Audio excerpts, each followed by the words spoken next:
Howdy there, bedroom producers. Welcome back to Bedroom Studio Magic.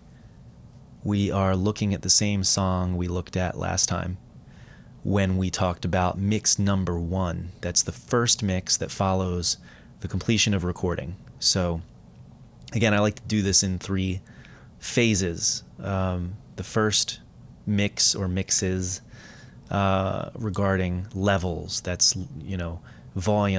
volume automation, compression, that kind of thing.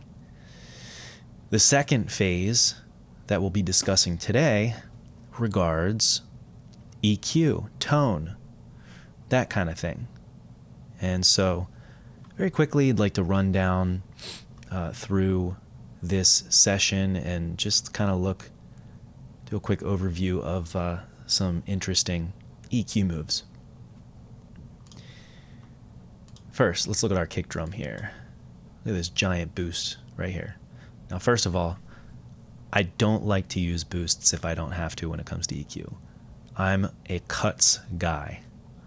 I find that things should already sound pretty good when they're recorded, and if you don't have to use any EQ at all, that's your best case scenario. So when I do make EQ moves, it's typically to get rid of things, not to add things. I shouldn't be adding things. But when it comes to kick drum, for me, it's really hard to get it sounding good right into the microphone. So a lot of times you'll see these giant boosts right there around 2K. And that brings out the click, that sound, which in rock music and pop music really helps that kick drum cut through the mix. Otherwise, it's very boomy and you can feel it in your chest, but you can't quite hear it. We'll look at the snare here. This is more typical, these types of cuts, and these are probably just nasty room tone things. Maybe, I don't know. Of course, the snare drum should be tuned correctly, so it shouldn't have anything to do with the instrument itself, but sometimes things just don't bounce off the walls of your recording space the way that you want them to, so you might have to cut some of that stuff out. We've got a nice big boost here. Certain instruments, I want them to sit on top. I want them to cut through. I want them to sound clear and crisp. A snare drum is one of those instruments. We've got some interesting EQ moves here on the toms. There's our floor tom. Sorry, there's our rack tom. Here's our floor tom. And you'll see kind of similar to what you see with the snare. I like to treat my toms similar to the way that I treat the snare. I want them to click and cut through the mix and save the boomy low end for my kick. And while we're on the topic, might as well point out, you're going to see these high pass filters here on just about every instrument, if not every instrument, other than the kick drum and the bass guitar and any kind of bass instrument, synth or whatever. And the reason for that is most of these instruments don't have a lot of good information, good tonal information down below 100 hertz. So you might as well just clear that space out for your bass instruments so that you can more easily integrate them into your mix. We'll skip on down to our bass. So last time we looked at this session, you didn't have these cuts there. I think this cut was original because it just, while I was recording, it sounded better to have this stuff going on.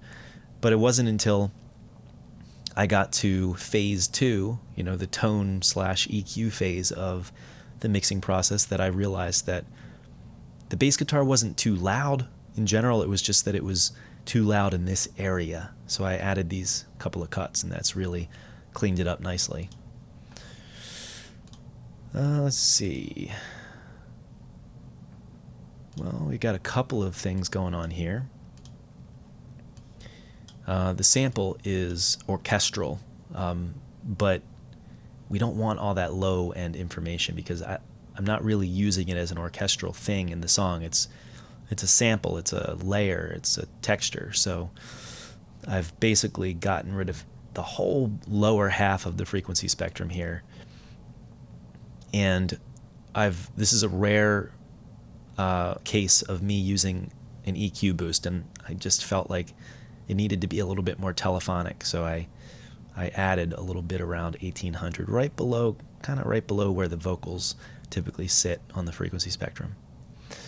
And you'll see there's a second EQ, and it's probably, if I remember correctly, it's automated on and off, and that is really just clamping down on the clarity, if not, downright destroying it when that EQ is turned on. Let's take a look. It's probably automated on and off, so it should be 1, 2, 3. Insert number 3 bypass. Yeah, you see, during this section of the song only, it's turned on, and that basically just makes the sample kind of sit further back in the mix just for that one little section there. And that you might consider that a sweetening thing. That might be a phase 3 thing, but I think it was just something I noticed that needed to be done. And went ahead and did it while I was thinking about it. Sometimes I write things down, sometimes I just do it. Let's see, what else do we have? We got some guitars here. You'll see some interesting EQ moves there. Big old scoop on that guitar 1. And you'll notice again here we have our high pass at around 100. This is interesting here, this guitar here. Our high pass is a little bit higher up. The reason for that is it's a totally different type of guitar part. We can listen to them.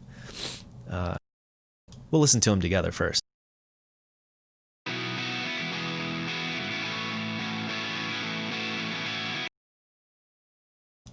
So this is the lower sort of meatier guitar.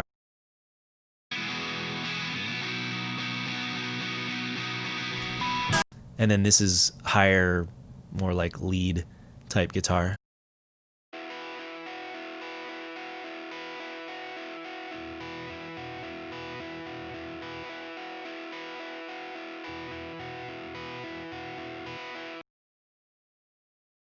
So you can hear that noise down at the bottom. It's such a high-pitched part.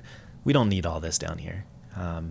That particular track lives up in this area a lot more than the other guitar, so I pulled that high-pass filter up a little bit. And you'll see that vary from guitar to guitar. Guitar 4, it's even more pronounced because guitar 4 is just kind of a noisy part that lives at the top. So that's basically it. Probably have a little bit more work to do on phase 2 EQ, the EQ phase when it comes to the vocals. Haven't quite gotten there yet.